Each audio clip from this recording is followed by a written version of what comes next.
Allô tout le monde, donc me revoici pour une nouvelle vidéo sur la nouvelle chaîne Crypto Starter. Donc aujourd'hui, nous allons commencer comme toujours par la base parce que mon objectif c'est de faire apprendre aux Québécois, Québécoises ou aux gens francophones du Canada de comprendre la crypto-monnaie car je crois qu'il y a un énorme potentiel pour faire un gain dans les prochaines années. Donc comme vous avez pu voir aujourd'hui, nous allons parler du Bitcoin. Donc qu'est-ce que Bitcoin et à quoi sert-il? Pour commencer, Bitcoin est apparu pour la première fois en 2008. Il a été créé par un homme connu sous le pseudonyme Satoshi Nakamoto. Donc, on ne sait pas vraiment si c'est ça, mais c'est la personne dans les forums, la dernière personne dans les forums qui a parlé, qui parlait que c'était lui qui avait créé le Bitcoin.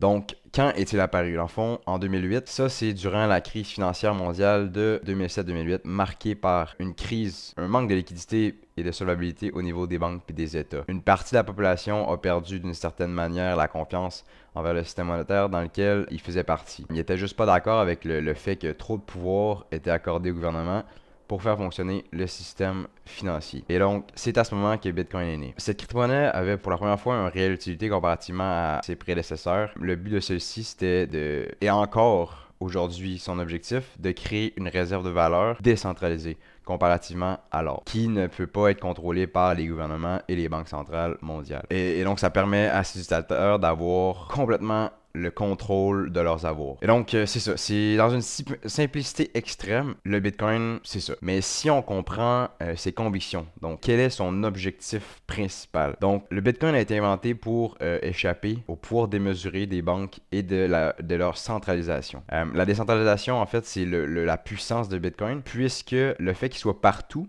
c'est-à-dire que son réseau soit partout sur la planète et en constante progression, ça apporte une sécurité et un temps d'opération de transaction qui est inégalé. Ce que je veux dire par là, c'est que depuis sa création, en 13 ans d'existence, le réseau Bitcoin a été en opération près de 99,8% du temps, ce qui est vraiment supérieur comparativement, mettons, si on peut comparer justement avec les réseaux comme Google, YouTube, ben c'est littéralement supérieur. Dans le langage de la crypto-monnaie, on parle d'un réseau, comme je disais précédemment. Et donc, comment ce réseau fonctionne-t-il? C'est avec des puissantes machines informatiques, bien sûr. En fait, ça se compose uniquement d'ordinateurs que l'on nomme dans le jargon de la crypto-monnaie des mineurs, des validateurs qui, justement, valident le réseau. En fait, leur but, c'est ça, ils génèrent une puissance de calcul, puis l'objectif, c'est d'avoir plus la puissance de calcul est grande, plus c'est facile de résoudre des équations mathématiques complexes à très grande vitesse. Et donc, ça fait en sorte que le réseau est littéralement beaucoup plus sécurisé pour valider les transactions. Encore une fois, si on fait la comparaison et le lien avec le Bitcoin et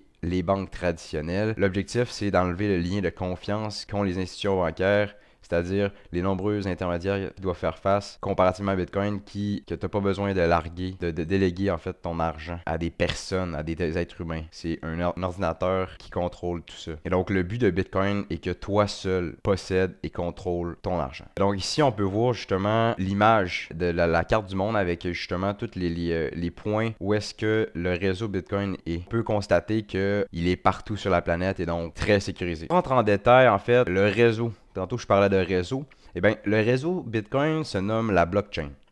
Et donc, la chaîne de blocs en français. Il est plutôt facile de s'imaginer une chaîne de blocs, en fait, qu'on l'ajoute un par la suite de l'autre, un nouveau bloc. Cette chaîne de blocs, c'est juste un gros livre, on va se dire ça comme ça, c'est un gros livre infini. Il n'y a pas de fin. À chaque fois que quelqu'un ajoute une transaction sur le réseau, ben, elle est notée sur une page qu'on va dire qui est le bloc, mais on va dire une page. Pour qu'une page soit ajoutée, des milliers de mineurs provenant de l'entièreté du réseau Bitcoin, les ordinateurs que je parlais précédemment, s'assurent, valident et confirment les transactions. C'est après ce procédé que la transaction est faite. Les mineurs sont par la suite pour que justement qu'ils puissent marcher puis que ça soit rentable, en fait, ils sont récompensés en Bitcoin pour leur travail. À partir de ce moment-là, un nouveau bloc est ajouté, et ainsi de suite, et à l'infini, et à l'infini, et à l'infini. Un des gros avantages de la blockchain et de la blockchain Bitcoin, c'est que depuis sa création, chacun des Bitcoins est retraçable. Ce qui veut dire qu'on peut retrouver toutes les transactions du même Bitcoin depuis le début et en temps réel de chacun. Contrairement à la croyance que les gens peuvent penser, il est extrêmement difficile de blanchir de l'argent sur la blockchain car toutes les transactions sont notées. Puis on peut voir le montant, on peut se faire retrouver. Toujours de plus en plus complexe, mais à quelle fréquence les blocs sont-ils ajoutés?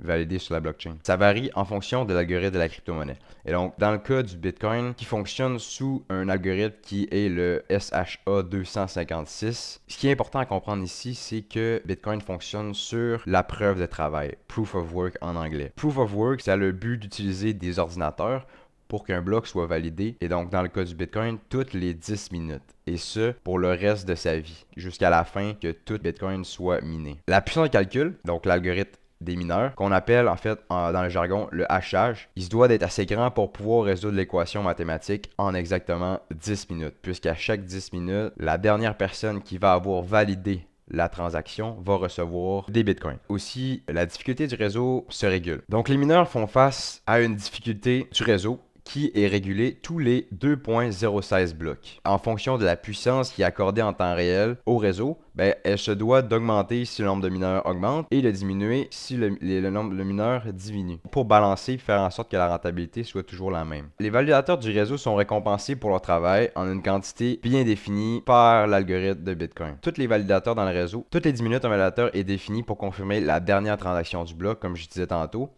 C'est ce qu'on appelle la loterie de la blockchain. Et donc, le dernier validateur du bloc reçoit exactement à ce jour 6,25 bitcoins. Cependant, comme je disais, cette récompense n'est pas fixe parce que chaque 4 ans, le bitcoin fait ce qu'on appelle un halving. La récompense qui est attribuée aux mineurs à chaque 4 ans est divisée par 2 quand le bloc est validé, comme je disais tantôt. Le prochain halving est prévu pour printemps-été 2025. Et la récompense donnée aux validateurs passera de 6,25 à 3.12 bitcoins. Ce qui fait que la récompense va diminuer, donc il va falloir plus de gens sur le réseau pour pouvoir faire des validations. Le nombre maximal de bitcoins en circulation est de 21 millions. Et donc, il n'y en aura jamais un de plus ou un de moins. Les mineurs ont miné jusqu'à tout récemment, il y a vraiment pas longtemps, le 19 millionième bitcoin. Ce qui veut dire qu'il reste 2 millions. Cependant, plus la vie en fait va avancer de Bitcoin, plus il deviendra difficile d'arriver au 21 millionième Bitcoin parce que, comme je disais précédemment, le halving à chaque 4 ans fait en sorte de diviser en deux la création de Bitcoin. Et donc, ça a une influence au long terme sur la valeur puisque